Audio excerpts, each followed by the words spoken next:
Berdiri di sini hamba-Mu, siap untuk menyampaikan isi hati-Mu.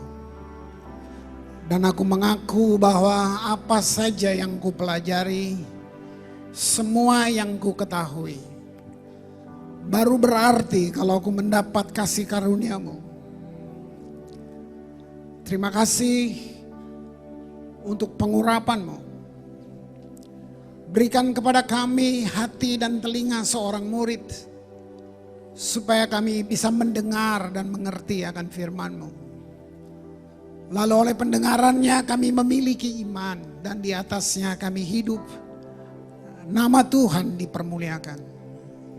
Aku percaya firman-Mu berkuasa. Aku percaya firman-Mu dapat mengubah seluruh hidup kami. Aku percaya bahwa firman ini adalah Tuhan sendiri. Sebab itu berbicara, Abah. Curahkan isi hati-Mu. Berikan kepada kami apa yang dunia tidak bisa berikan. Kami siap dan mau mendengarnya di dalam nama Tuhan Yesus. Amin. Selamat malam, Tuhan berkati. Shalom. Iya, silakan saudara duduk.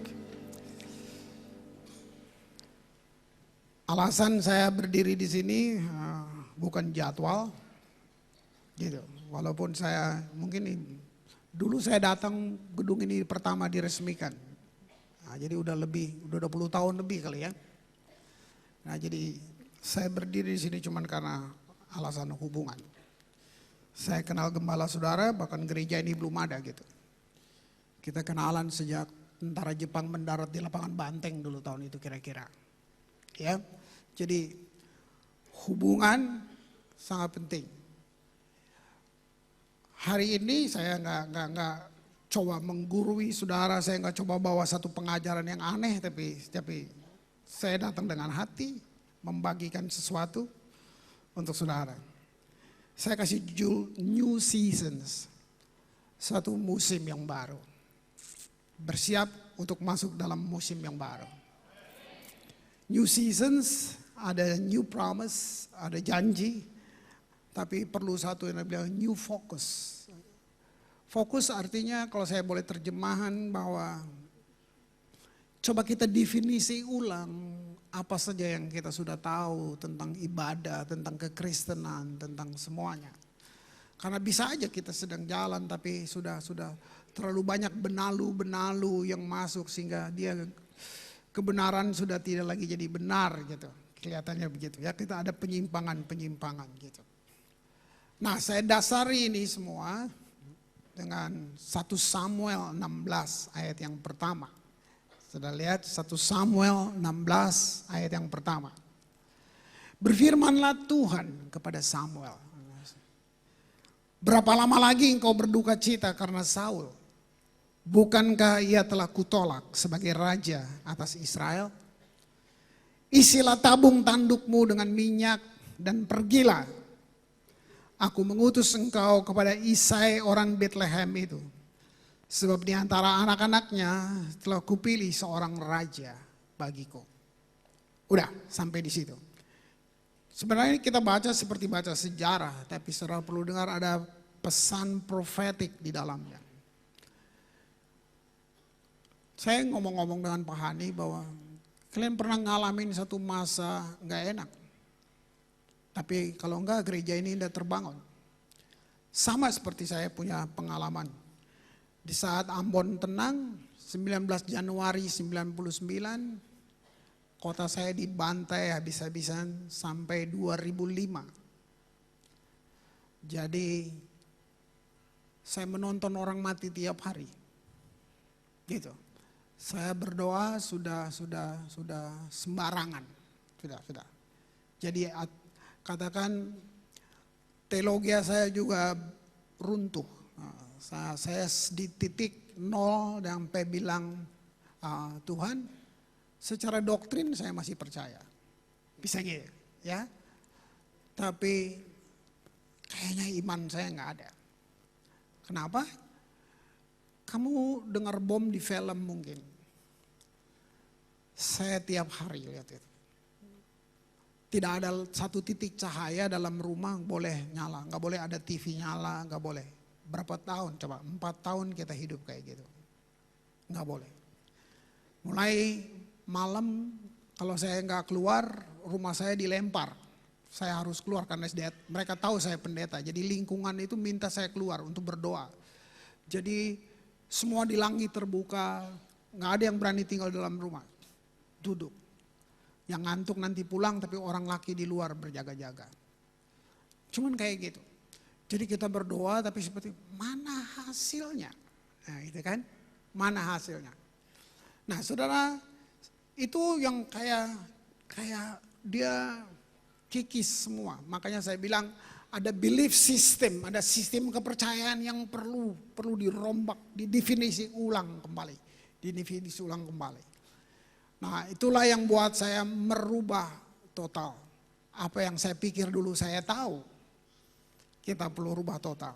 Nah pesan ini sedang bilang begini, berfirmanlah Tuhan kepada Samuel. Berapa lama lagi engkau berduka cita karena Saul? Tuhan yang pilih Saul, saudara itu. Dan Tuhan tidak iseng-iseng. Tuhan bukan pilih Saul untuk sementara. Itu bukan Tuhan. Saya sudah bedah banyak literatur. Tuhan juga tidak siapkan Daud menggantikan Saul. Itu bukan Tuhan. Itu bukan Tuhan. Kalau Saul mau benar, tidak perlu ada Daud. Tuhan enggak kayak manusia. Tuhan enggak kayak manusia. Tapi ada satu yang berubah. Jadi Saul yang berubah. Tuhan enggak bilang gini, tahu saya pilih kamu jadi raja ya untuk satu periode aja. Enggak. Tuhan bukan ketua partai, Tuhan enggak begitu-begitu. Tuhan enggak seperti itu. Tapi lihat, apa sih? Musim baru artinya Tuhan sedang cari satu kerendahan hati. Ini yang Tuhan sedang cari. Karakter Saul adalah tidak taat, iri hati, kompetisi. Itu yang ada di Saul. Jadi Saul dan Daud bukan tentang dua orang, bukan tentang dua raja, tapi tentang satu perpindahan musim. Tentang satu perpindahan musim. Sebab itu Tuhan intervensi dengan bertanya kepada Samuel, berapa lama lagi? Hari ini pesannya, jadi waktu itu buat saya di Ambon, itu kira-kira tahun 2000-2001. Karena kami masih pakai semua cara-cara yang kita tahu. Waktu saya masuk di Ambon 25 tahun lalu, saya tiru semua gereja yang hebat di kota besar. Karena kita merasa kita orang daerah. Saya tiru semua. Jakarta, Australia, Amerika, kita tiru lah. Kita peniru kan. Tapi begitu Ambon hancur, nggak ada yang bisa saya tiru lagi. Karena mereka nggak ngalamin yang saya alami. Nah disitulah saya dapat ini. Berapa lama lagi kamu masih pegang yang Tuhan sudah tolak? Berapa lama lagi kita jalan dengan metode-metode yang sebenarnya Tuhan udah tolak. Dalam hal ini tentang ibadah kita. Paulus bilang mereka beribadah, tapi mereka memungkiri kuasa ibadah. Gereja kehilangan satu wibawa profetik. Gereja kehilangan kuasa ibadah. Kita bilang kuasa. Enggak, itu bukan kuasa. Itu emosi. Kuasa enggak begini, saudara. Kuasa beda. Harus bisa bedakan. Gitu. Kami orang Timur, kami orang Maluku, penuh emosi. Jadi saya juga ketipu. Saya tertipu lama. Saya pikir Tuhan suka dengan pujian di Ambon. Karena orang Ambon nyanyinya bagus. Ya kan? Satu tingkat di bawah malaikat, kira-kira gitulah. Ya kan? Gitu. Tapi saya ketipu. Serius saya ketipu. Tuhan tidak cari itu. Tuhan tidak cari itu. Di tengah rusuh, saya lagi duduk di kantor. Ada orang nyanyi di depan, di lobi, ini gereja di lobi depan. Jadi kantor kita di atas ruang ibadah, kantor di bawah, di lobi itu. Ada orang nyanyi. Keren banget nyanyi saudara. Saya bilang, Ambon kan, keren. Tapi yang bikin saya bereaksi, dia plesetin kata-katanya. Dia nyanyi lagu Ambon. Ini ada orang nyanyi apa? Kita gini, kalau ke kantor tuh sunyi, nggak ngomong. Kenapa? Bom di mana-mana kan, jadi orang kita juga lewat gunung, jalan. Jadi waktu masuk di kantor, semua saling sapa juga, hai, halo, shalom, terus duduk aja. Sebenarnya kita nggak ada yang bisa kita kerjain, cuman masing-masing duduk karena kepingin ngumpul aja, duduk, gitu. Renungin sambil nanti dengar, di sini udah kebakar, di sini udah kebakar, kita harus selalu siap gitu. Nah lagi gitu ada orang nyanyi di depan. Sambil mama bakar sagu, mama tabakar deng sagu-sagu, itu nyanyi ya kan. Bagaimana saya nggak berteriak kan, bilang siapa tuh? Waktu saya keluar saudara tahu orang gila lagi nyanyi, benar-benar gila. Orang gila dari jalan nyelondong masuk dan dia duduk di sofa di depan, lalu dia nyanyi aja. Saya marah dong. Usir dia keluar. Waktu saya balik masuk, ada suara bilang sama saya, Grace, itu artinya nyanyi. Kalau cuma nyanyi, orang gila juga bisa nyanyi. Apa maksudnya pesan itu? Selama ini, jemaat bukan memuji, jemaatmu menyanyi. Kamu bilang kamu memuji. Kamu bilang kamu worship. Sebenarnya enggak. Kamu menyanyi. Kamu senang karena cocok musiknya. Kamu menikmati lagu. Kamu menikmati musik. Kamu bukan menikmati Tuhan. Pelan-pelan. Saya tidak sedang menghakimi. Saya sedang coba melepas sesuatu. Lalu saudara coba definisi sendiri. Wow. Nah mulai hari itu. Saya baru tahu, karena saya begini, saya mau khotbah juga bohong. Tiap kali saya mau khotbah saya bergumul karena saya tahu saya menipu. Menipunya gimana? Saya bicara yang bagus, tapi hati di sini sedang dendam, sedang benci. Doa saya sudah doa gaya orang Ambon lah, Tuhan kalau boleh gunung itu terbelalan, mereka terkubur hidup-hidup di sana Tuhan. Nah kira-kira begitu kan? Doa ingin membalas, doa ingin seperti itu semua. Nah, itu yang pertama saya mulai duduk dan seperti puzzle satu-satu datang melengkapi. Nah sejak itu saya hidup dengan satu tema sampai hari ini. Saya tidak punya tema lain, tema saya cuma satu, worship, worship, worship. Nah disinilah merubah orang Ambon dari menyanyi menjadi memuji. Saya menghabiskan 7 tahun, 8 tahun. Saya enggak dengan jemaat. Saya mulai dengan tim ini dulu. Membangun mereka, duduk, kehidupan mereka, tata lagi. Bangun satu teologi worship. Apa sih? Tutup pintu, jangan dengar Jakarta, jangan dengar semua orang. Ini worship. Apa definisi penyembahan, saudara? Penyembahan, kamu bisa menyembah kalau kamu kenal yang kamu sembah. Penyembahan baru terjadi karena kamu punya hubungan dengan yang kamu sembah. Kalau enggak, kamu sedang buat latihan-latihan agama. Saya, kota saya, Injil pertama masuk di bumi Nusa Tenggara, di bumi Nusantara ini, bahkan Asia Tenggara, dimulai dari Maluku. Yosef Kam masuk ke Ambon 1801. Kekristenan sudah ada 200 tahun sebelumnya.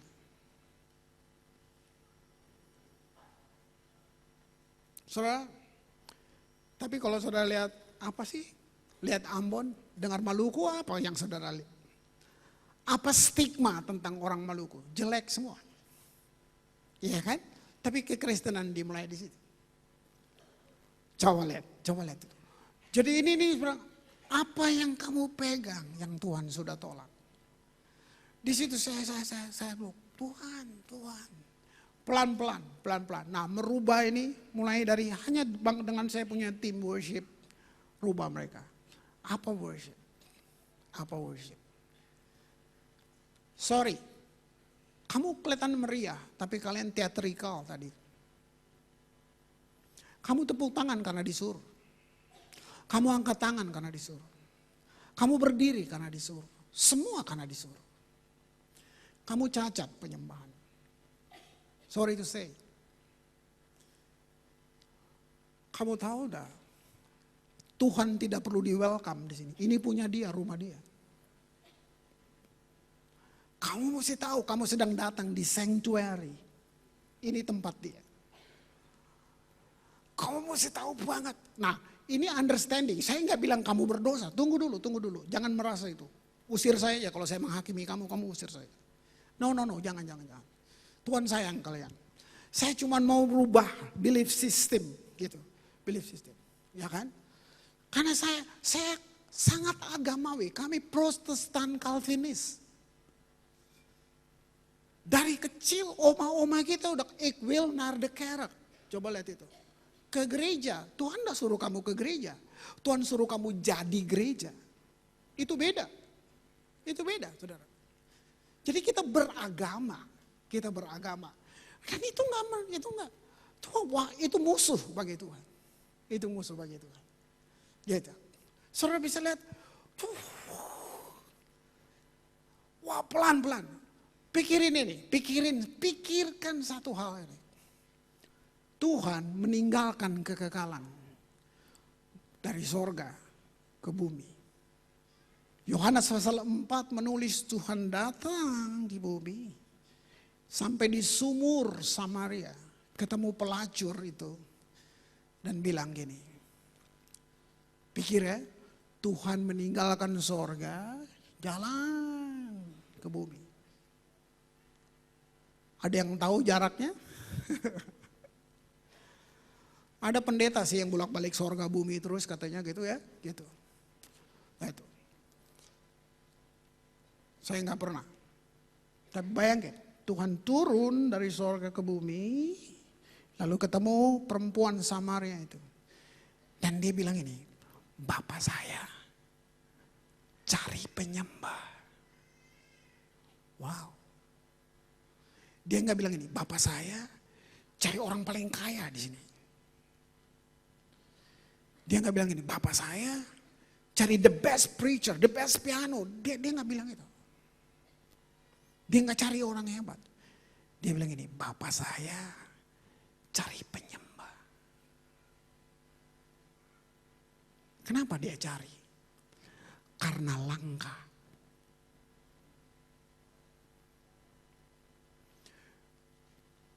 Kamu jangan menyembah sebelum kamu jadi penyembah.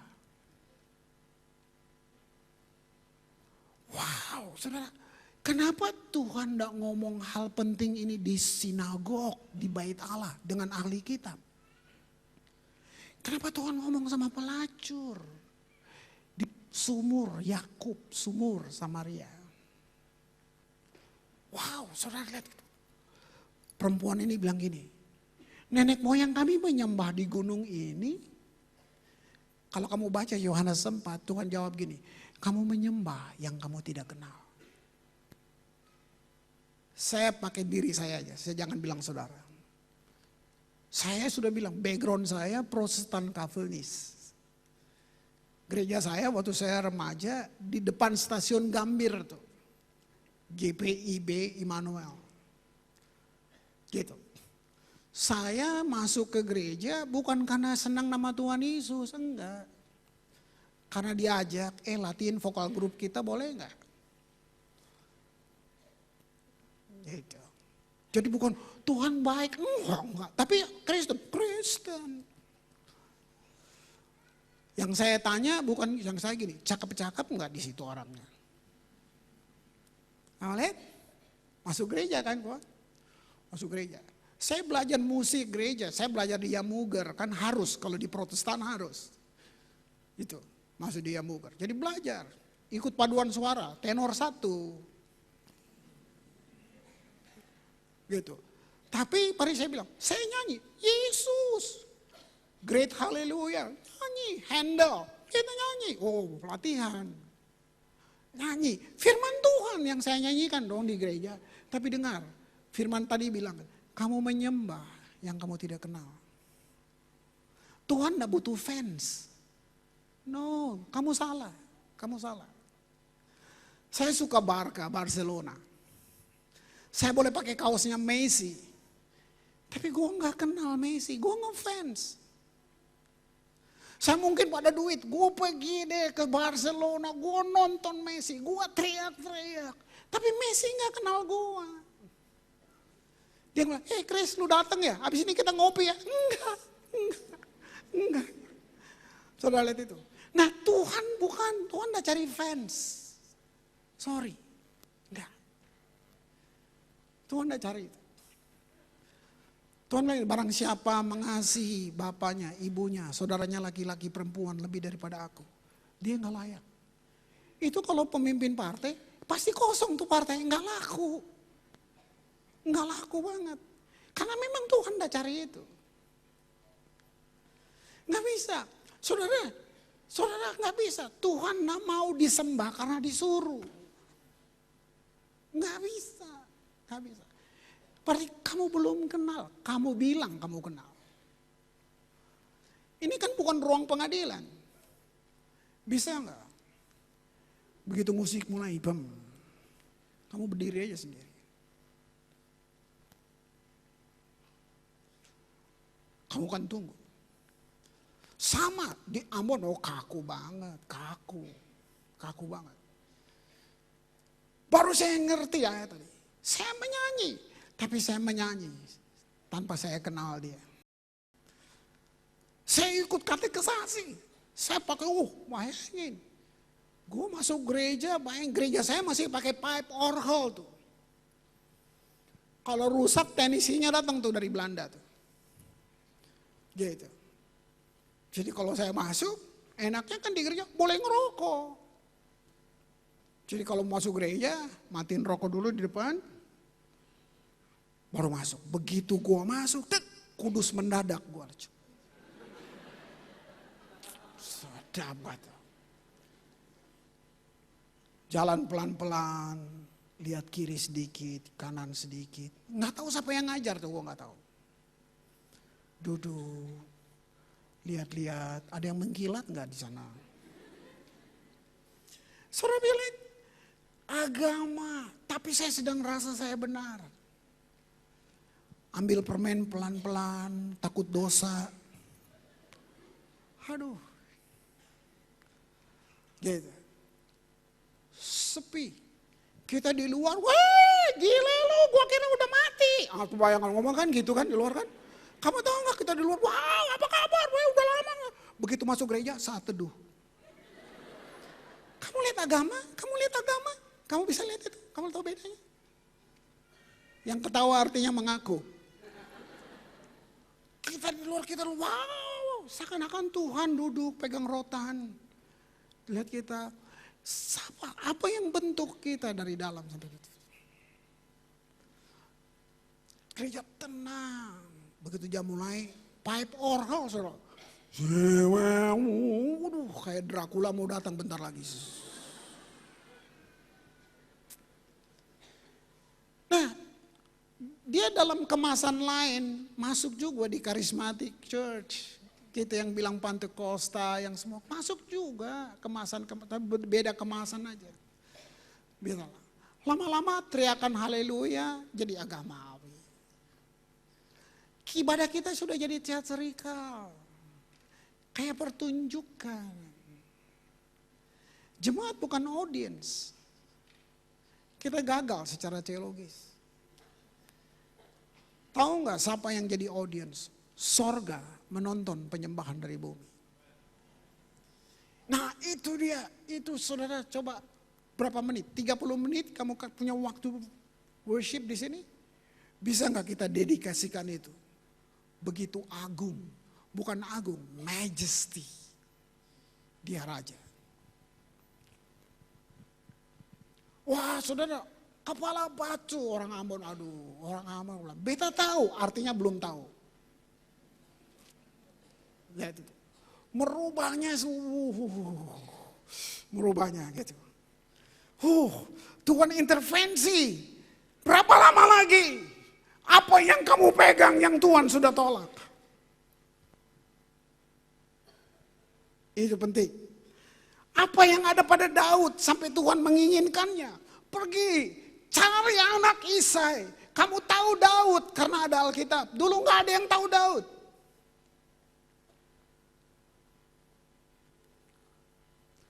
Samuel pun nggak tahu Daud. Anak gembala miskin di Bethlehem.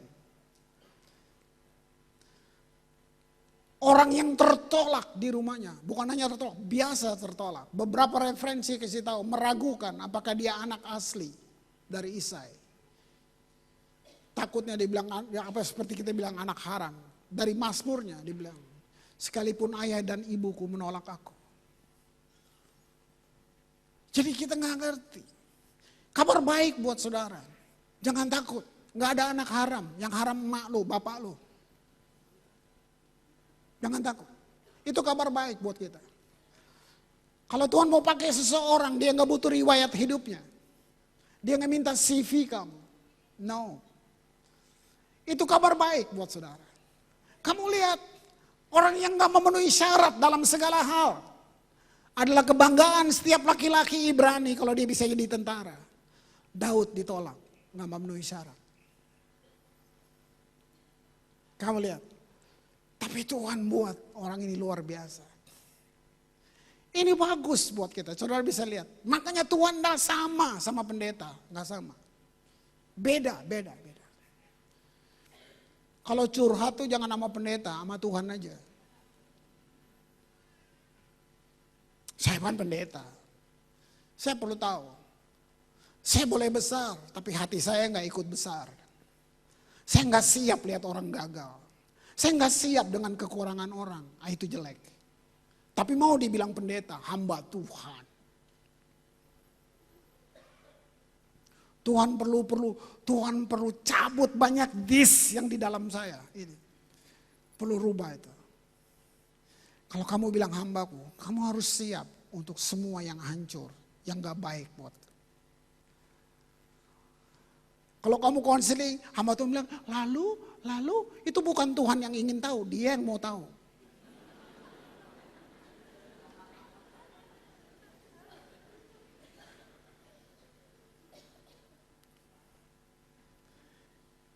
Kamu lihat semua, jadi yang dirubah saya, bukan jemaat saya, saudara. Dengar dulu, saya ngomong ini, waktu Tuhan bilang itu, sebenarnya Tuhan senang bilang jemaat lu jelek, salah. Tuhan bilang, kamu, semua dari leaders, semua bukan dari jemaat.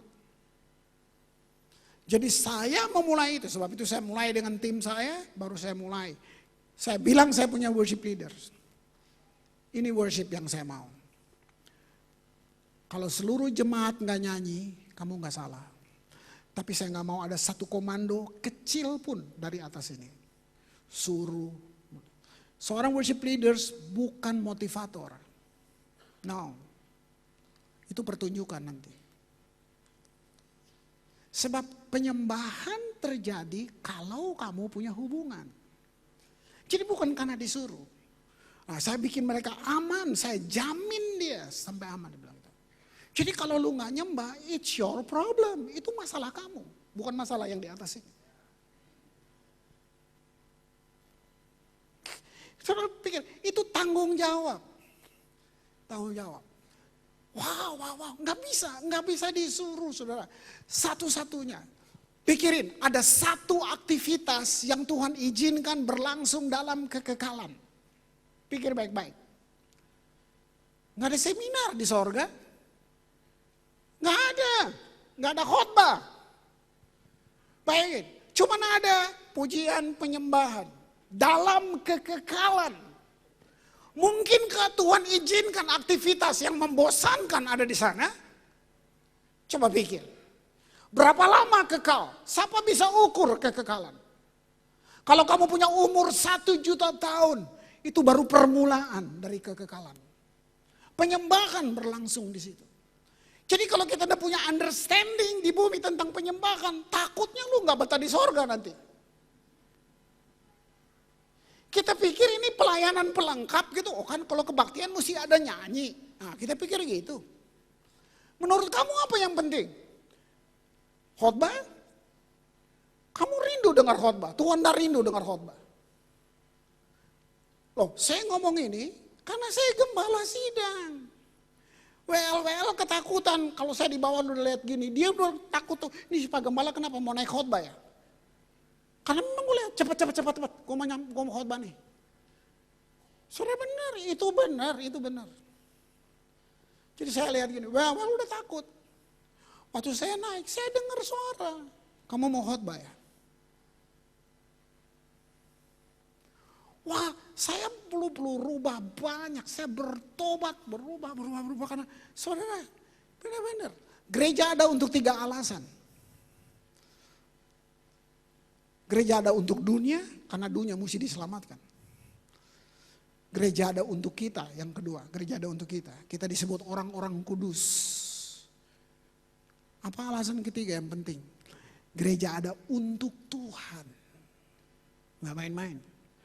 Nah, ini penting. Karena gereja ada untuk Tuhan, harus ada 2 ciri yang expose, 2 ciri yang menonjol. Entah namanya gereja apa aja, nggak peduli. Kalau itu benar gereja, dia harus punya 2 ciri ini.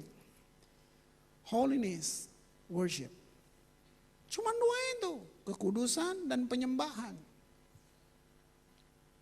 Cuma itu ciri. Ngapa? Terserah namanya mau gereja apa kek. Gereja Kristus Abadi kek, gereja apa namanya, terserah. Nah, sebab itu saya bilang, oh ini yang saya mesti bangun ini, saya mesti bangun ini. Nggak apa-apa nggak tahu yang lain. Nah, pelan-pelan setelah ini semua benar, baru saya mulai.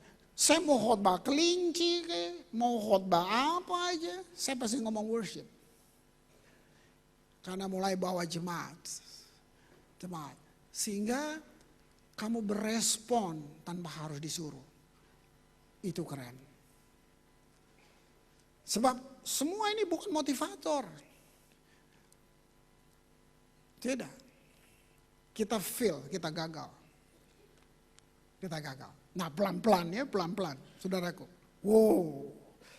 Isilah tabung tandukmu dengan minyak. Apa tanduk? Tanduk bicara otoritas, tanduk bicara kemuliaan. Mungkin kita punya banyak elemen-elemen yang hebat, tapi itu itu bukan kemuliaan, itu imitasi.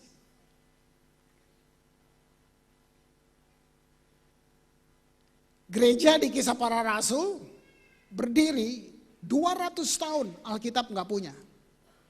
Itu gereja mula-mula. Tapi kamu bisa lihat, mereka kenal Tuhan tanpa bantuan media apapun. Mereka sungguh kenal, mereka ngalamin Tuhan. Jadi Kristen tanpa pengalaman jumpa, jadi Kristen tanpa pengalaman diubahkan, kamu sedang gagal jadi Kristen. Itu sebabnya saya mengerti kenapa Tuhan bilang kamu menyembah yang kamu nggak kenal. Ya saya bilang bangsa ini memuliakan Allah dengan bibirnya, hatinya jauh daripadaku. Kita nyanyi, kamu nyanyi tentang iman, sementara kamu tidak punya iman. Kamu nyanyi tentang kekudusan, sementara kita tidak hidup di dalamnya. Kamu nyanyi tentang pengharapan, kamu penuh dengan persungutan. Kamu lihat hati dan mulut nggak sama. Sebab itu jangan berharap akan kemuliaan. No, kemuliaan punya kita murahan. Coba, Allah bilang apa? Beri kemuliaan. Kamu beri apa? Tepuk tangan kan? Artinya kemuliaan sama dengan tepuk tangan. Kalau kemuliaan adalah tepuk tangan, berarti di lapangan bola lebih penuh kemuliaan daripada di gereja. No, kata kemuliaan diterjemahkan kabot, bobot. Allah bertakhta di atas pujian Israel. Kita latah, kita sering pakai itu untuk bilang Tuhan bertakhta di atas pujian. Nanti dulu, mari saya terangin. Pernah nggak kamu duduk di kursi? Saya pernah makan di warung, lagi makan coto gitu, duduk. Teman saya ada lebih gemuk lagi kan, dia duduk, kursinya kelipat. Fungsi kursi itu adalah untuk menahan bobot berat badan manusia. Tapi karena kursinya murahan, jadi plastiknya tipis, jadi dia disfungsi. Dia tidak jalanin fungsinya untuk menahan bobot berat badan, dia kelipat. Oke, Gampang untuk bilang Allah bertakhta di atas pujian umatnya. Tapi pertanyaan, apakah pujian kita cukup berbobot untuk menahan Allah datang dengan kemuliaannya? Itu yang mesti dijawab. Kita teriak tentang kemuliaan. Jadi kita terjebak oleh teori memanggil-manggil Tuhan. Wow, Tuhan, itu penyembahan Baal. Mereka berteriak dari pagi sampai malam memanggil Tuhan. Ini rumah dia, lu gak perlu panggil. Kamu perlu worship. Bahkan kita tidak berusaha masuk ke hadiratnya. Is already in. Yang kita perlu pikir adalah apa yang saya buat in the presence. Saudara, tadi waktu saudara nyanyi, your presence is heaven. Mari saya bilang, di mana Tuhan ciptakan Adam? Di Eden. Tahu arti Eden? Presence, spot of the presence. Itu. Nafas pertama manusia in the presence. Kita makhluk penyembah. Makanya sebenarnya ada di dalam. Nggak usah disuruh, kamu menyembah sebenarnya. Jadi waktu manusia diciptakan nafas pertamanya in the presence of God. Wah, gak bercanda. Kamu lihat itu. Isilah tabung tandukmu. Seluruh masa depan Daud ditentukan di tanduk itu. Kalau cuma bangun pelayanan itu Saul. Tapi Tuhan bilang ini temukan Daud. Arti namanya beloved. Jadi sebenarnya Tuhan untuk hati kamu, dia tinggalkan sorga. Kamu tahu gak mahal hati kamu? Allah bisa tinggal di mana aja. Dia yang bikin seluruh planet ini. Tapi dia menentukan, dia memilih untuk tinggal di dalam darah dan daging, di dalam kita. Bayangin, kamu disebut rumah Allah. Nah, kalau Kristus yang punya langit dan bumi tinggal di sini, masa begini aja? Itu yang mesti dijawab. Masa segini manifestasi penyembahanmu tunggu disuruh? Berarti belum. Christ in me, the hope of glory. Itu dia. Kalau benar Kristus di sini, mana? Yang punya langit, bumi, laut beserta isinya, diam di sini. Masa jerawat-jerawat aja nggak sembuh sih? Tapi lihat, ini makanya bilang kita sedang gagal. Kita jadi Kristen tanpa pengalaman jumpa. Makanya jangan bilang, kamu menyembah. Enggak, kita menyanyi. Kita sedang buat acara dalam penyembahan. Perempuan pelacur datang ke rumah pesta di mana tidak ada yang undang. Karena itu pesta buat laki-laki. Ada satu perempuan nyelondong masuk, itu bikin kacau satu rumah. Yesus diundang oleh orang kaya yang bernama Simon. Sementara semua sedang pesta, tiba-tiba nyelondong satu perempuan. Dan satu rumah bereaksi. Karena itu memalukan banget. Tuan rumah malu bilang, siapa yang kasih dia masuk? Diterjemahkan sekarang aja, terjemahkan modern dia. Coba tanya security di depan, Pak. Gitu kan? Dia pergi ke depan. Kenapa kamu kasih itu perempuan masuk? Security bilang, dia cuma bilang 2 kata. Dia bilang apa? Excuse me.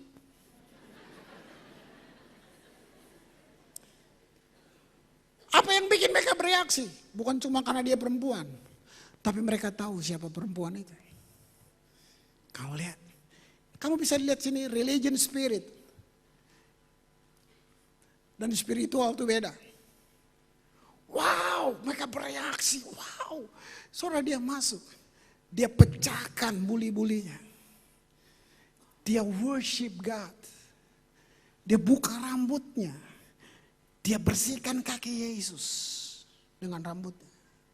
Adat Yahudi, kalau kamu diundang ke rumahnya, kamu harus basuh kaki. Kalau kamu golongan tinggi, tuan rumah yang cuci kakimu. Kalau kamu middle class, ada hambanya yang bersih kaki. Kalau kamu orang biasa, cuci sendiri. Tapi mesti cuci kaki. Nah, kamu tahu siapa yang cuci kaki Yesus? Enggak ada. Kenapa? Anak tukang kayu. Lalu kenapa dia diundang? Karena dia bermujizat di luar. Cuman itu. Begitu hinanya. Makanya nanti kamu lihat apa yang Yesus bilang di dalam. Simon, waktu aku masuk, kamu gak cuci kakiku. Tapi perempuan ini, dengan air matanya dan rambutnya, dia cuci aku. Kamu lihat, itu worship. Terminologi kata worship itu intimacy, keintiman. Saudara lihat itu. Ini bahasa orang dewasa. Dari kata Yunani dipanggil proskuneo, diterjemahkan kiss, mencium. Tadi kamu ketemu teman masuk gereja atau kalau kamu ketemu orang, kamu cium dan dicium. Saya mau tanya apa alasannya? Jarak atau hubungan? Hubungan dong. Nggak mungkin kita keluar cium satpam semua di bawah sana kan? Udah gila loh semua. Hah? Kan? Nah, jadi kamu lihat, kamu pikir Tuhan maniak penyembahan terus gitu-gitu aja. No, kalau kamu mau punya hubungan, sorry. Kalau kamu nggak punya hubungan, nggak bisa. Jadi ini intimacy. Lebih dalam lagi dalam Ibrani kata yada yang dipakai untuk worship itu intimnya gini, suami istri. Hubungan suami istri. Jadi kalau kamu bisa sadar, tadi kamu dalam worship tadi, waktu deep worship tadi kamu nyembah, itu sebenarnya gini, roh kita dan roh Tuhan berkasih-kasihan. Wow. Makanya saya bilangnya, kadang-kadang WL nggak tahu momentum. Kenapa? Dia sendiri nggak punya hubungan. Dalam worship gitu, itu roh kita dan roh Tuhan. Kita mesti baca momentum, kita nggak bisa sembarangan ngomong. Walaupun itu firman Tuhan, nanti dulu. Sering perasaan kita bilang roh. Bukan. Kamu lihat gak ini? Wow. Apa yang penting buat Tuhan menurut kamu? Tadi persembahan buat kamu buat siapa? Buat Tuhan. Tuhan gak butuh duit, lu butuh duit. Jadi buat siapa tadi duit? Bukan buat Tuhan, buat pekerjaan Tuhan. Bisa tahu bedanya. Pekerjaan Tuhan butuh biaya. Tuhan gak butuh duit. Dia jual 1 bintang gak ada yang bisa beli di sini. Nah, saya kepengen kamu sadar bahwa dia memang mesti disembah. Dia perlu di honor, dia perlu di... Kita kehilangan kekaguman dan ketulusan. Tapi lu pengen selamat, pengen diberkati, pengen licik lu.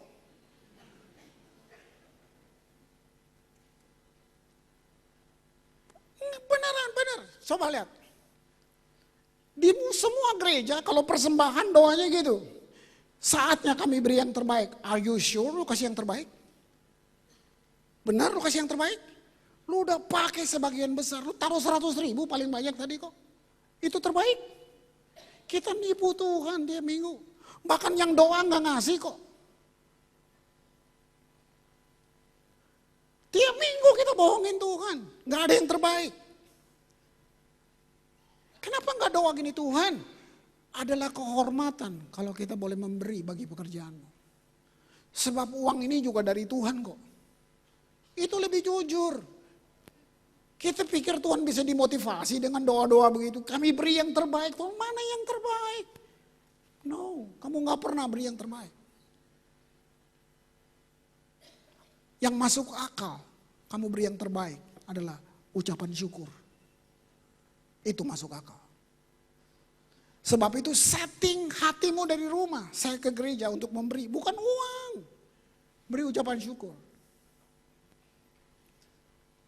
Saya nggak ngomong bohong saudara.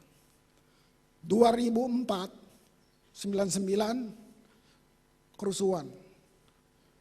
2004, saya stop persembahan di gereja. Karena hancur. Mau minta apa? Nggak ada minggu perpuluhan, misi, diakonia, semua saya hapus. Tapi waktu kita worship, semua persembahan itu masuk. Sampai hari ini. Nggak ada kolekte jalan. Saya nggak suruh kamu tiru. Karena saya juga nggak niru-niru. Tapi itu persoalannya. Gereja saya kebakar, saudara. Terbakar. Satu Ambon, gereja-gereja di Ambon begini. Emang ini udah doa kita. Sedap, Kamu bayangin. Wah. Saya stop kolektor. Tapi pembangunan jalan. Bendahara saya bilang, tidak 1 rupiah turun, Pak. Saya bilang ini, saya nggak mencuri kemuliaan Tuhan. Saya saksi buat saudara. Waktu jemaat saya mengerti menyembah, saya mau bilang, kamu sembah raja. Kamu main dengan raja. Masa kamu nggak dapat fasilitas raja? Ada yang salah dengan serius. Yang kamu sembah raja. Siapa yang sombong? Gubernur apa temannya? Ngaku loh. Kamu pikir kamu biasa-biasa sama Tuhan? Kamu anak. Kamu bukan anak. Kamu kekasih. Kamu pikir ada yang salah? Dia rajamu. Terus kamu gak dapat fasilitasnya. Ada yang salah. Pak Hani minta saya datang ke sini. Tanggung jawab dia, bayar tiket gue dari Ambon. Masa gue berenang dari sana ke sini? Gue nggak perlu minta. Dia udah tahu. Panggil Chris, lu gue bayar tiketnya. Nah, mari saya bilang, waktu kamu melayani Tuhan, Tuhan mau dilayani oleh kamu. Sorga tanggung jawab urapin kamu. Lu nggak perlu minta urapan. Jadi waktu lu minta artinya lu nggak percaya. Kalau gua sekarang ganggu, Hani lu jangan lupa tiket gua, lu nggak usah datang lagi deh Chris. Kita berteman begitu lama lu nggak percaya gua sih. Nah, kamu bayangin ngeselin nggak? Nah ini kita aja kayak gitu. Nah kamu lihat Tuhanmu. Papa mama kamu gak turun ke neraka untuk tebus dosamu. Suamimu, istrimu gak mati turun ke neraka untuk tebus dosamu. Kenapa cinta di dunia semua bersyarat? Kenapa ada konflik? Karena syarat-syarat tidak dipenuhi. Satu-satunya Yesus yang mengasihi kamu tanpa syarat. Mengerti ini, saya sembah dia. Saya mau jemaat dengar. Kamu baca Alkitab 5 jam 1 hari, Tuhan tidak tambah sayang. Ulang, kamu baca Alkitab 5 jam tiap hari, Tuhan tidak tambah sayang. Kamu berdoa berjam-jam tiap hari, Tuhan tidak tambah sayang. Dia sudah sayang kamu.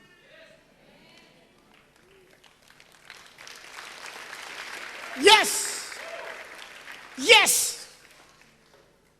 Jadi waktu kamu berdoa lama-lama bukan supaya Tuhan tambah sayang. Kamu yang tambah sayang, makanya lu berdoa lama-lama. Kamu yang tambah sayang, makanya lu baca Alkitab banyak-banyak. Bukan Tuhan tambah sayang. Paulus menulis Kristus sudah mati selagi kamu dalam dosa. Lihat itu. Waktu saya ngerti ini, saya sembah dia, saudara. Wow. 1 Samuel 16 ayat 13. Lihat. Kalau kamu rubah. Saya mau bilang. Kamu bersyukur punya gembala Pak Hani. Dia enggak sempurna. Kekurangan banyak. Tapi kalian ada hari ini. Lihat ini, ayat 13. Sejak hari itu dan seterusnya, berkuasalah roh Tuhan atas Daud. Temukan Daud. Temukan orang yang hatinya ada padaku. Wow. Saudara, saya sudah baca 20 kali bukunya Daud. Sudah bedah segala buku, ada Daud aja gue baca semua. Nggak jauh-jauh lah. Tiap orang mengangkat sisi ini, sisi ini. Ini kesimpulan saya. Hanya ada 3 orang yang dapat sertifikat dari sorga. Yang isinya berkenan kepada Allah. Mau lihat Daud? Orang ini jatuh sesering dia berdiri. Gagal dalam banyak hal. Apa? Kenapa Tuhan sampai, kalau kita pakai marganya Yesus siapa? Kristus, anak Daud. Wow. Apa sih Daud ini? Waktu dia buat Tabernacle of David, para teolog, saya baca mereka menulis gini, kenapa Daud nggak mati ya? Karena dia buat yang Tuhan tidak suruh. Tuhan tidak suruh Daud bikin tabernakel. Sorry. No. Saya simpulkan apa Tabernacle of David? Keputusan untuk intim dengan Tuhan. Waktu Daud jadi raja. Daud bukan cuma raja. Dia pimpin bangsanya menyembah. Dia tinggalkan Musa punya tabernakel. Dia bikin tabernakel. Tabernakel dia jelek. Kayak tenda pramuka. Mesti tahu. Cuma ada tabut perjanjian. Dan Daud kumpul. 14.000 penyanyi dilantik. Bukan cuma dilantik. Dilatih. Saudara bayangin. Dia bangun. Nah sejak itu Israel menjadi bangsa yang dipimpin oleh penyembahan. Bukan oleh kekuatan ekonomi, politik. No. Israel menjadi bangsa penyembah. Apa lagu kebangsaan Israel? Sebab Tuhan baik. Bahwasanya untuk selama-lamanya kasih setianya. Itu Israel. Waktu penyembahan mereka naik. Subur. Israel ada dalam puncak kejayaan. Dibilang gini, Daud menyenangkan hati Tuhan 33,5 tahun. Kamu lihat. Mereka ada di puncak kejayaan. Wow.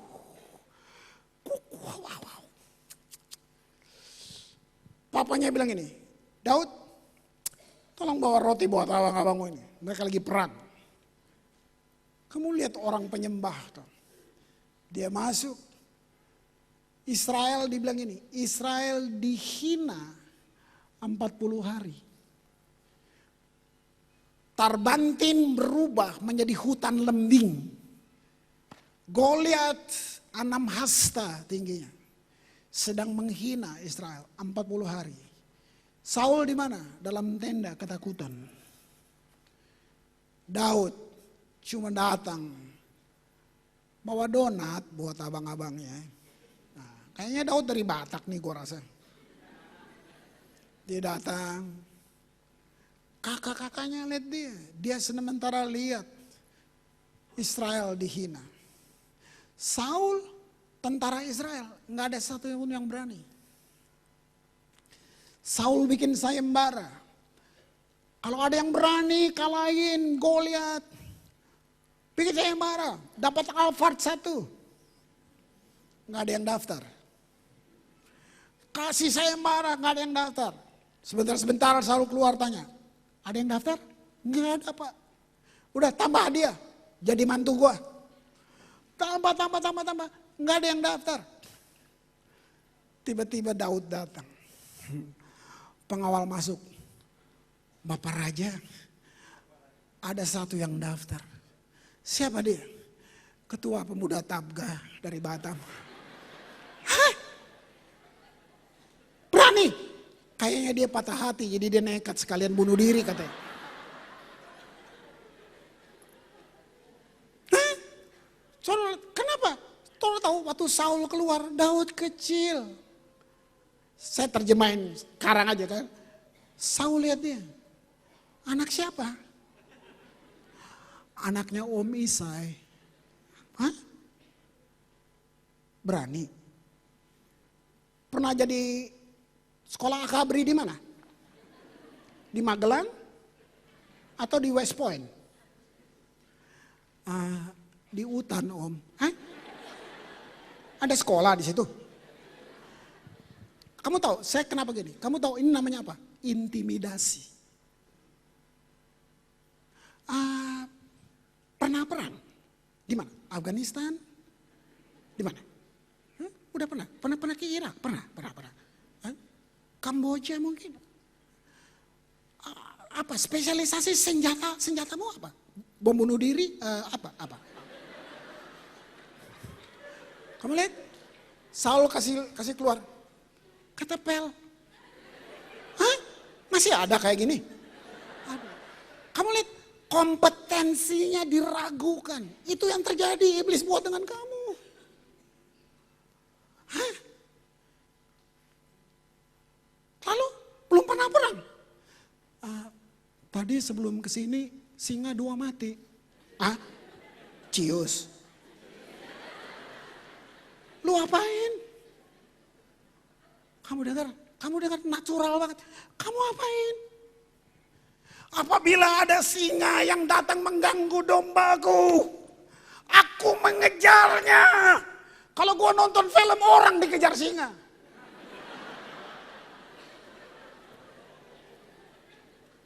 Kamu dengar bahasa Daud. Ini penyembah. Daud bilang kepada Saul, aku biasa ditolong Tuhan. Wow!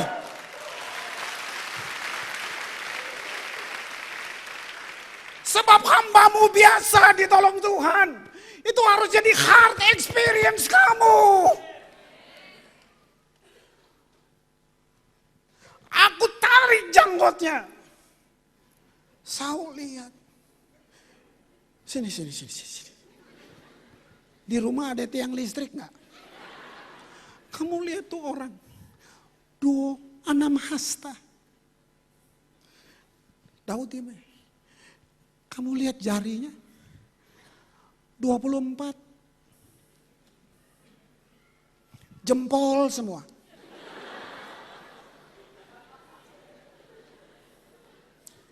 Ini bahasa intimidasi kan? Kamu lihat mata tombak. 36 kilo. Kalau kena jantung, bukan gatel, mati.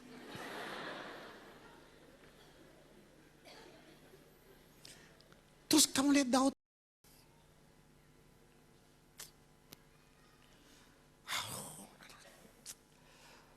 Waduh.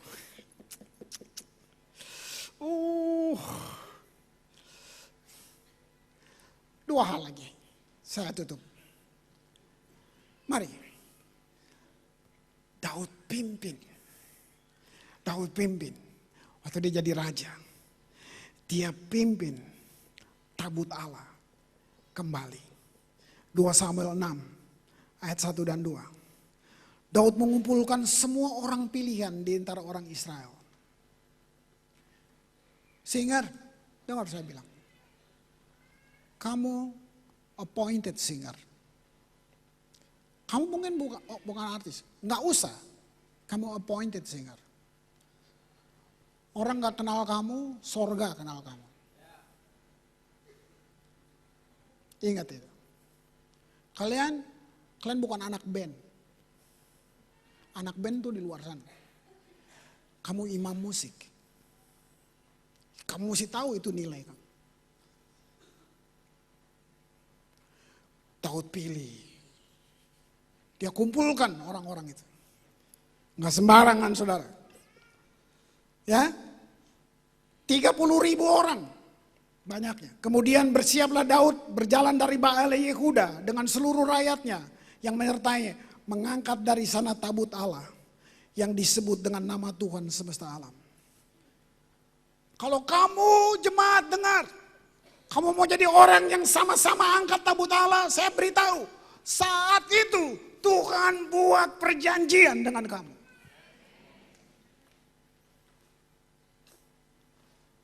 Kita sepakat gini, minggu depan lu datang di sini, lu nyembah sampai pengkhotbahnya takut naik, oke? Dia gemetar dulu.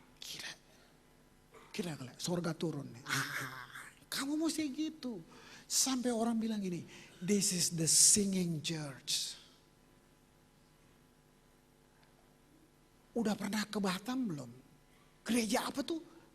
Tak, tak, tak, tak. Tak apa ya? Itu tak-tak deh pokoknya. Udah belum? Belum pernah. Kalau bisa sebelum mati lo ke situ dulu deh. Kamu masih tahu? Kenapa? Karena ketemu Tuhan di sini. Itu dia.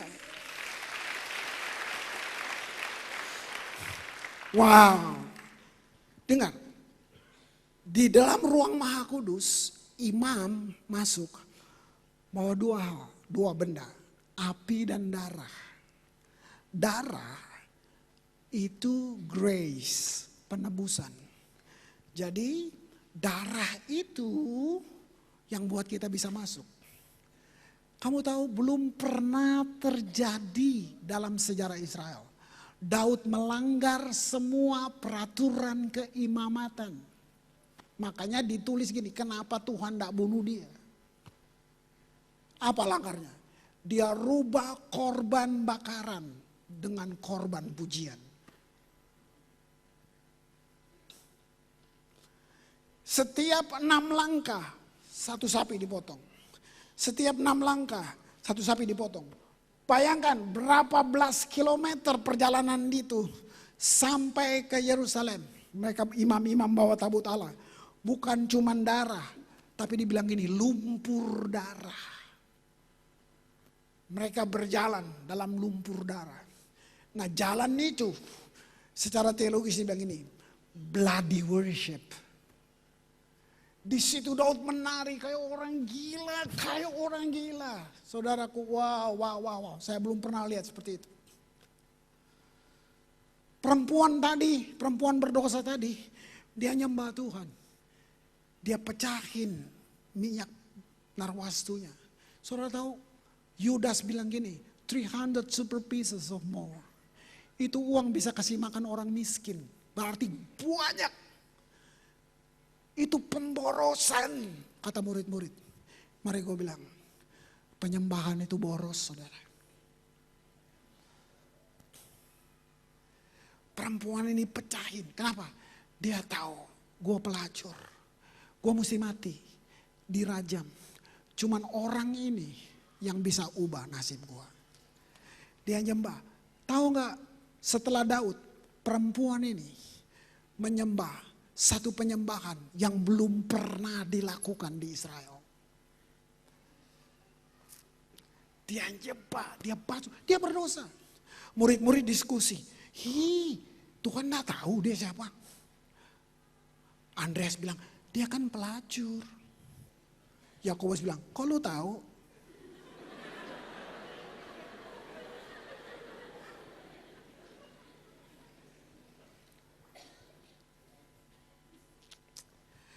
Saya kasih tahu. Dia datang berdosa. Dia worship. Tuhan udah bilang gini, udah ikut penelaan Alkitab? Kamu coolnya di mana?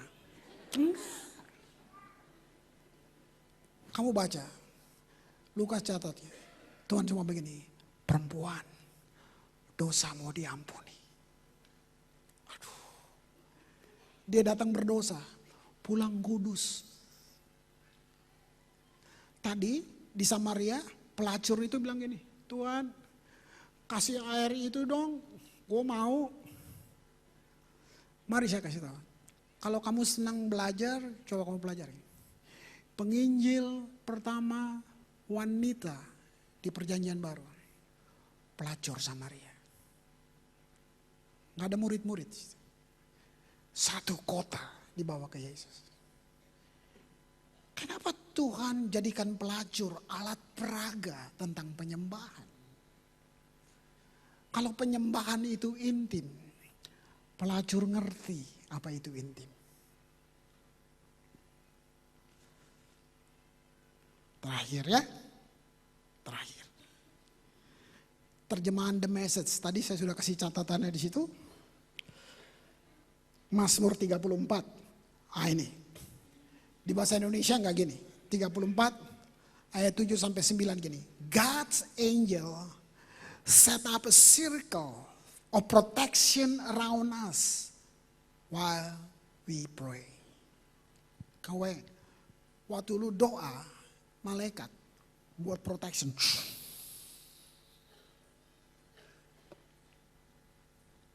Nanti lain kali kita ngomong topik ini. Lewatin dulu ayat 8. Open your eyes and see how good God is. Jangan ada cacat logika kamu di sini bahwa Tuhan gak perhatiin saya, Tuhan hanya karena doa lu belum dijawab. Itu cacat logika, saudara. Kalau kamu gak ngerti, stop gak ngerti. Jangan diriset kepanjangan sampai akhirnya lu bilang Tuhan gak adil. Keren banget. Blessed are you who run to Him. Diberkatilah kamu kalau kamu datang ke Dia.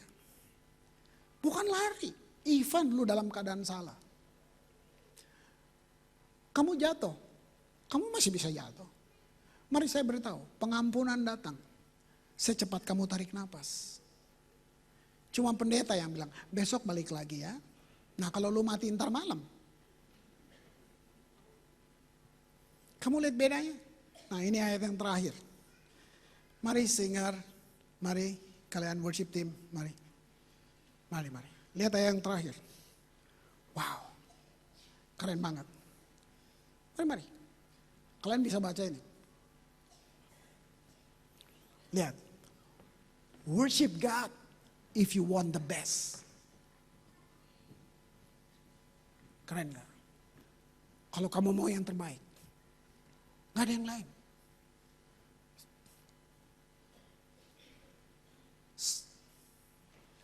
Ada banyak gereja merubah dompet orang. Bukan orangnya. Rubah orangnya dulu, nanti dompetnya berubah kok. Worship God if you want the best. Dia bilang, worship, open doors to all His goodness. Kalau kamu ngerti ini, saya nyembah. Gue minta tolong, lu berdoa. Sini. Taruh mic-nya, lu berdoa. Lu jadi alat peraga ya, keren. Nah, karena badan lu tambun gini, lu jadi domba lah ya. Lu memang karena terlalu banyak mikirin umat, ya lu jadi imam deh ya. Oke. Saya memang mau kayak anak kecil supaya saudara tangkap ini. Saya kepengen kamu bisa ngerti sampai kamu nyembah Tuhan, tidak perlu ada yang suruh. Saya cerita ini kisah perjanjian lama, tapi pewahyuan yang sampai di perjanjian baru kamu mesti lihat. Ini dampak, ini dia. Di perjanjian lama, apa definisi dosa di perjanjian lama? Zina, bunuh, no. Gini, rakus. Mati. Gak usah berzina. Rakus.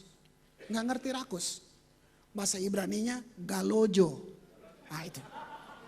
Ya, betul kan Pak? Galojo. Mati.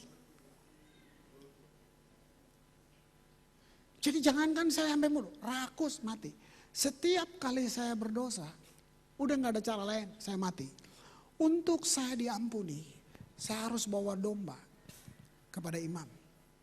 Nah domba ini artinya gini, Tuhan dalam perjanjian lama sudah menyediakan penggantian mati kalau kita berdosa. Jadi saya datang bawa domba, saya datang ke imam. Nah mari dengar, si imam waktu dia lihat saya datang dengan saya bawa domba, dia udah tahu pasti dosa. Oke? Saya bawa sampai di imam. Sekarang kamu coba jadi domba dikit, kamu duduk lagi. Ini masih unta, duduk berlutut. Gini.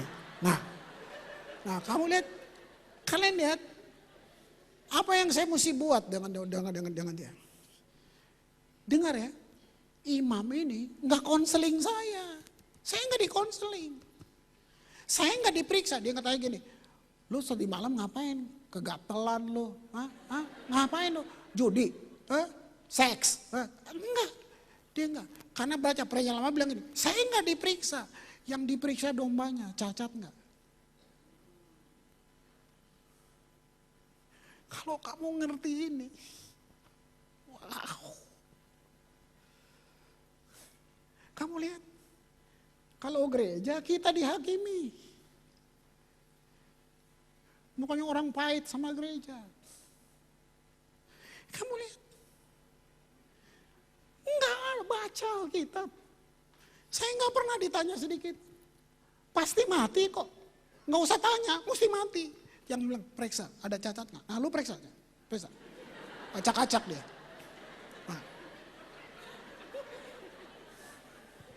Nah, dulu sekarang lu ketawa. Dulu kita nangis kalau gini. Waktu domba ini diperiksa, saya gemetar. Begitu ada cacat, batal.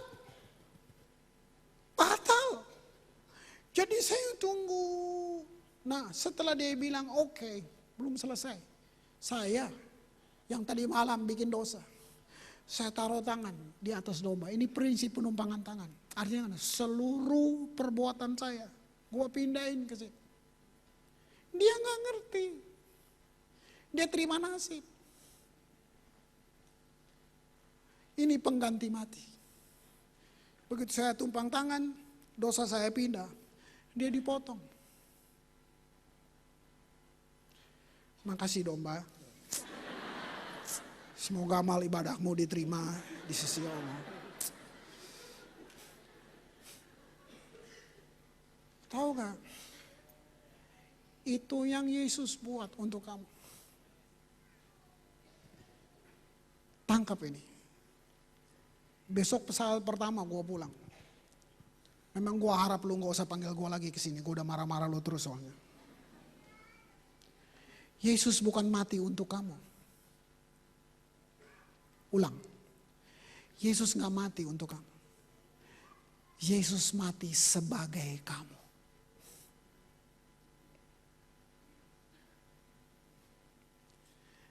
Dia mati sebagai Kris Manusama.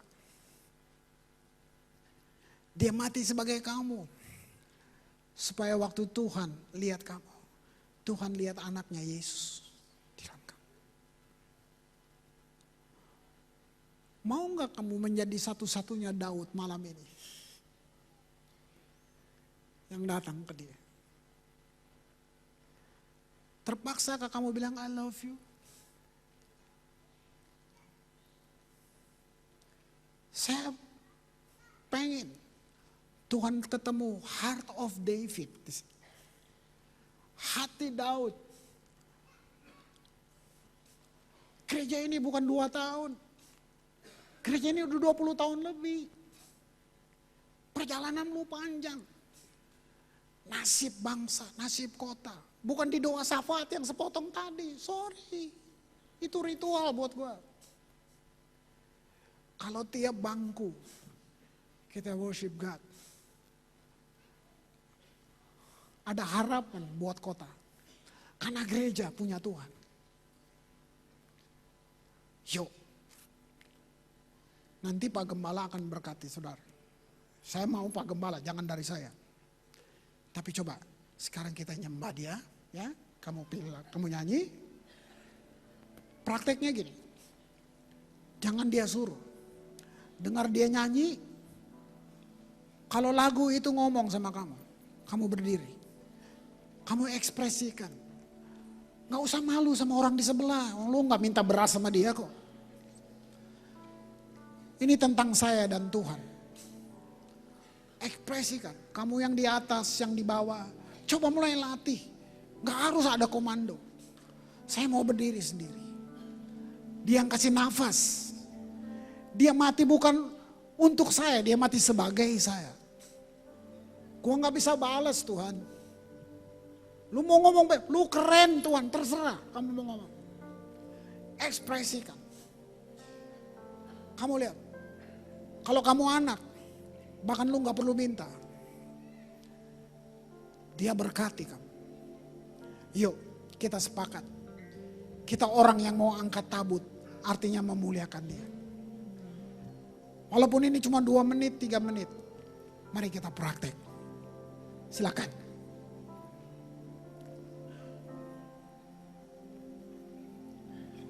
Who is like you, Lord, in all the earth? Yes, Jesus.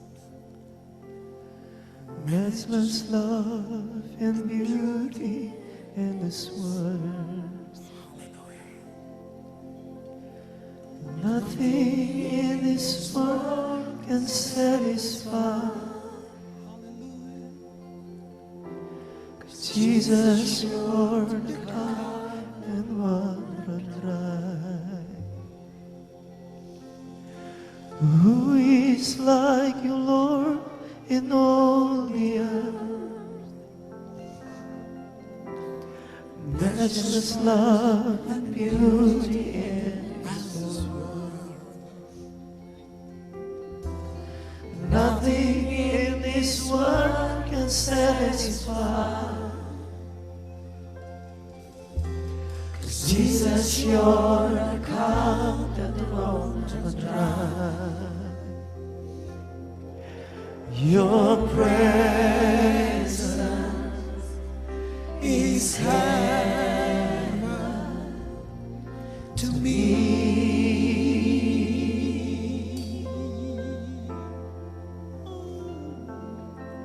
Your presence is heaven to me.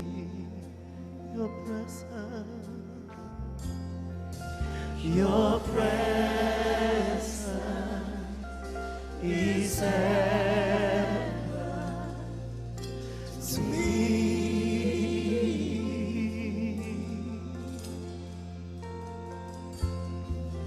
Your presence is heaven to me.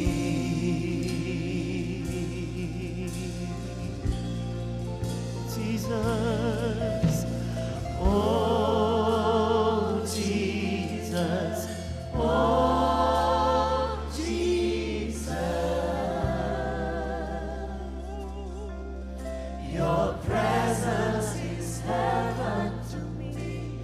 Oh Jesus, oh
Jesus,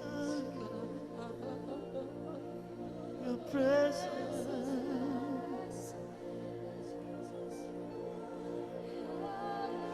Jesus, presence, oh Jesus, your presence, Lord. Coba saudara, coba ngobrol, coba tanya Tuhan. Coba aja tanya, Tuhan, kamu rasa apa tentang saya?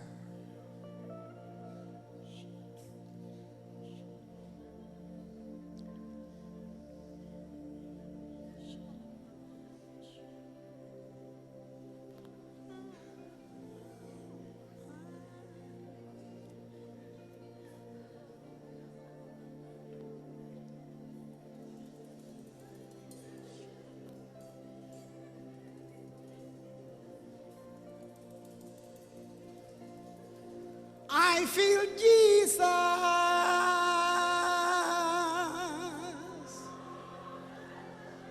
I feel Jesus. I feel Jesus in this place.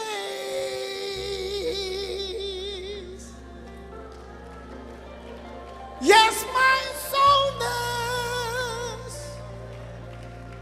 Burn within me. I feel Jesus in this place.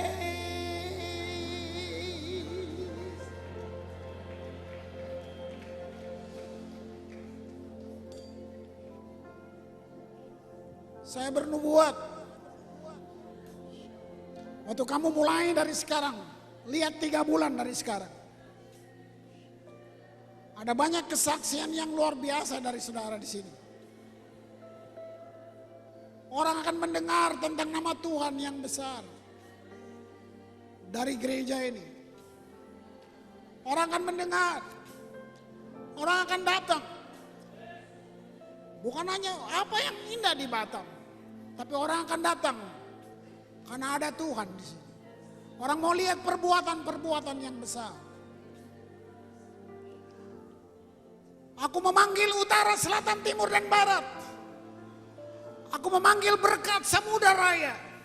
Aku memanggil berkat embun pagi. Berkat keturunan Abraham, Ishak, dan Yakub. Turun bagi anak-anakmu Tuhan. Perhitungkan mereka dalam rencanamu.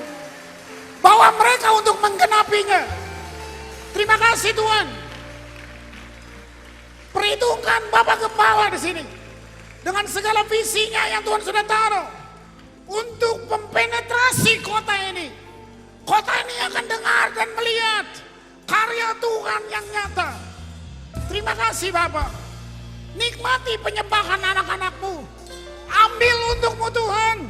Kami tidak terpaksa menyembahmu. Memang untuk itu kami datang. Terima kasih Bapak. Siapkan hatimu. Bapak Gembala memberkati saudara. To worship you, I live. To worship you, I live to worship you. Jesus. To worship you, I live. To worship you, I live to worship you. Oh, Jesus. To worship you, I live. To worship you, I live.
Hari ini saya sungguh diberkati.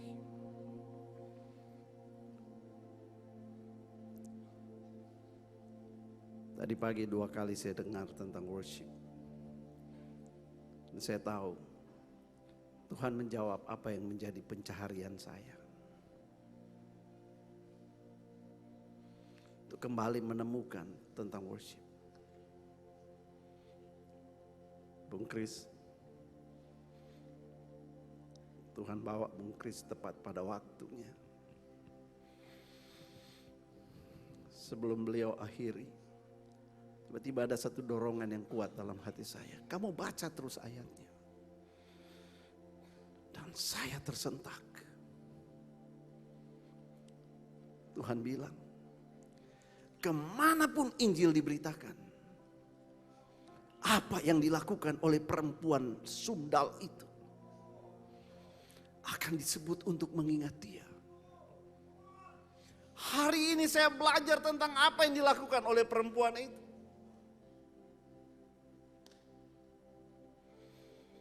The sacrifice of worship. Saya belajar, saya bertobat, Tuhan ampuni aku. Aku memberitakan Injil kemana-mana, aku ngajar banyak orang.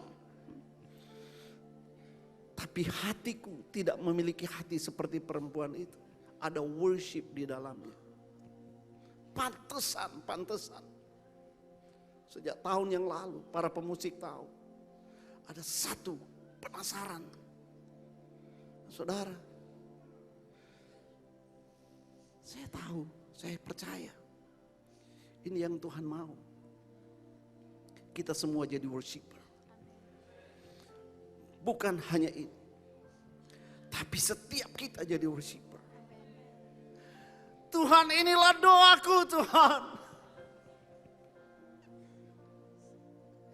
Kami sudah sekian lama jadi penyanyi, hamba-Mu sudah sekian lama memberitakan Injil-Mu kemana-mana. Tapi aku kehilangan worship. Aku masih bernyanyi, kami masih bernyanyi Tuhan. Tapi Engkau sedang cari penyembahan kami. Hamba-Mu mengentertain jemaat. Kami semua Tuhan, kami kira Engkau sudah berkenan. Tapi hari ini Tuhan, temukanlah kami sebagai penyembah-penyembah yang benar Tuhan. Hamba-Mu berdoa Tuhan, aku yang pertama kali bersalah Tuhan Yesus. Aku berkhotbah, tapi inti penyembahan itu tidak aku tularkan Tuhan. Hari ini Tuhan Yesus, ampuni hamba-Mu Tuhan. Biar kami boleh sadar kami ada saat ini. Tuhan, tebus kami untuk jadi penyembah. Itu yang hilang dari gereja ini Tuhan. Kami pikir kami sudah menyembah, tapi ternyata kami hanya pintar menyanyi. Tuhan, hari ini aku berdoa biar Roh Kudus Engkau upahkan kami. Tuhan, kami berpikir dengan kami beraung-raung dalam doa syafaat, itu menyenangkan Engkau. Padahal kalau kami menyembah Engkau Tuhan dengan cara yang benar, itu sudah cukup Tuhan. Engkau hadir untuk menjawab doa kami. Tuhan Yesus, hamba-Mu berdoa biar kami semuanya sadar hari ini kami dicipta untuk jadi penyembah-Mu. Kami dicipta untuk menyembah Engkau Tuhan. Hari ini kami temukan jawaban.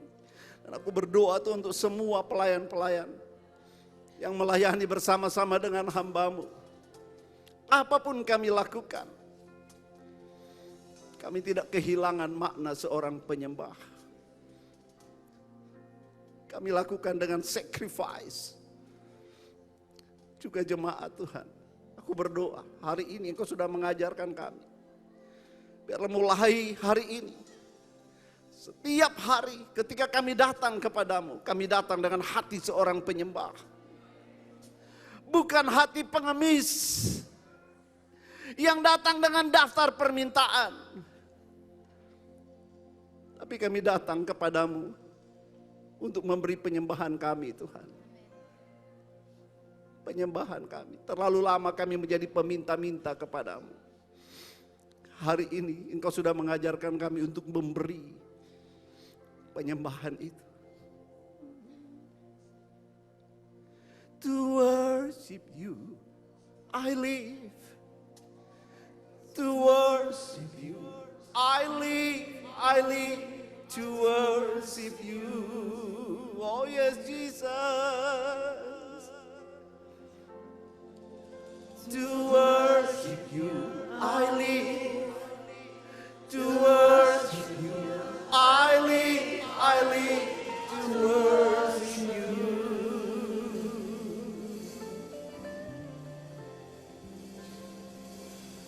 To worship you, I live. To worship you, I live to worship you. To worship you, I live. To worship you, oh yeah. To worship you, I live to worship you. Oh yes, Jesus.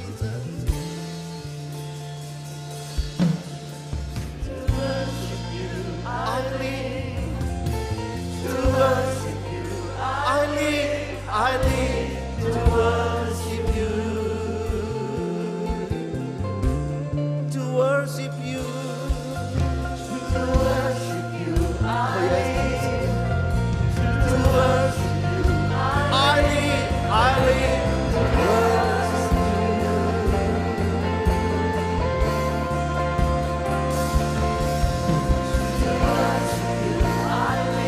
Kami hidup hanya untuk menyembah Engkau, kami hidup hanya menyembah Tuhan. Ya Tuhan. Kami sadar sekarang Tuhan. Kami sadar kalau kami hidup hanya untuk satu tujuan. Bukan untuk jadi kaya Tuhan. Bukan untuk berhasil, tapi biar hidup kami hanya untuk menjadi penyembah Tuhan. Yesus Tuhan.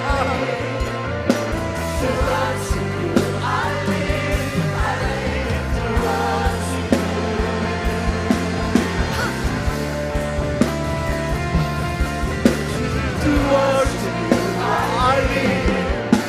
To worship you, I live to worship you. Tuhan Yesus,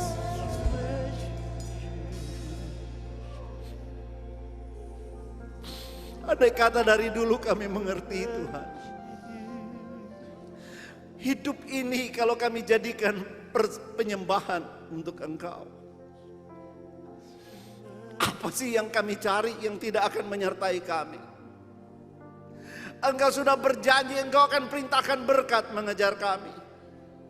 Tapi hidup kami berikan, waktu kami habiskan hanya untuk kejar berkat. Hari ini kami bertobat dalam nama Yesus. Biarlah setiap hidup umat-Mu menjadi penyembahan. Menjadi penyembahan Tuhan. Dimanapun kami berada, kami akan hidup sebagai penyembah. Rahasia ini besar Tuhan, tapi kami bersyukur hari ini. You reveal to us so powerful. Hamba-Mu berdoa Tuhan untuk setiap jemaat yang sudah mendengarkan. Biar kami menangkap sesuatu. Oh, hari ini kemurahan Tuhan sedang turun atas kami. Kemurahan Tuhan sedang turun atas kami. Bapa, aku persembahkan gereja ini dan semua jemaat ini menjadi penyembahan bagi Engkau Tuhan. menjadi penyembahan bagi Engkau.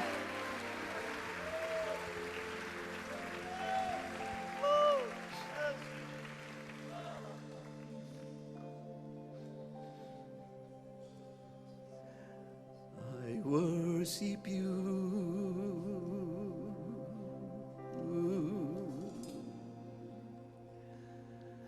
I worship you,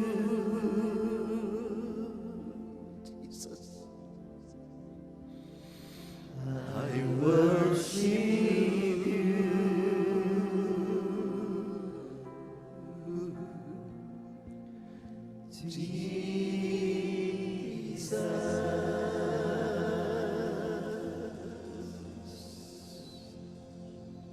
Terima kasih Tuhan Yesus.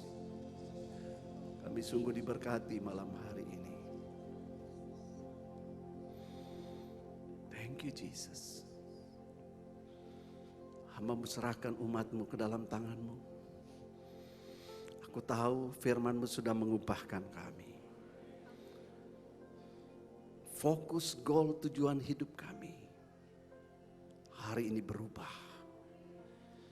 Apapun yang kami lakukan di dunia ini, dalam kehidupan ini, kami jadikan itu semuanya sebagai penyembahan kepadamu. Thank you Jesus. Makasih Tuhan. Berkati hamba-Mu Tuhan Pak Kris. Berkati pelayanannya. Berkati jemaatnya Tuhan. Berkati juga pembangunan gereja yang sedang dia lakukan Bapa. Tuhan Yesus. Sertai kemanapun dia berjalan, dia melangkah. Perkaya dia terus dengan pengajaran-pengajaran yang menyenangkan hatimu. Terima kasih Tuhan. Dan hamba-Mu sekali lagi menyerahkan umat-Mu akan pulang. Kau sudah menyertai mereka datang ke tempat ini.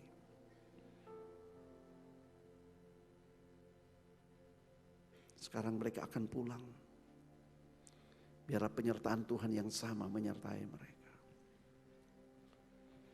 Tudungi mereka Tuhan, siang dan malam, dengan hadirat-Mu. Sertai mereka kemanapun mereka pergi, dengan Roh-Mu. Itu cukup bagi kami. Angkat kedua tangan saudara. Sekarang pulanglah. Yang berbahagia adalah setiap orang yang mendengarkan firman Allah. Dan yang menyimpan dalam hatinya. Dan melakukan dalam kehidupannya. Ketika engkau melangkah keluar dari gereja ini. Lakukan apa yang kau dengar. Maka kasih karunia Allah yang berlimpah-limpah. Damai sejahtera dari Kristus Yesus Tuhan Sang Raja Damai. Persekutuan dengan Roh Kudus akan menyertai setiap langkahmu. Engkau akan mulai melangkah setiap langkahmu. Ada mujizat. Ada mujizat. Ada mujizat. Sebab hadiratnya menyertai engkau dari saat ini sampai Maranatha. Tuhan Yesus datang kembali menjemput kita ke sorga. Saudara yang percaya, sambut berkat Tuhan, katakan amin. Saya ucapkan selamat malam, shalom, selamat hari Minggu. Tuhan Yesus memberkati kita semuanya.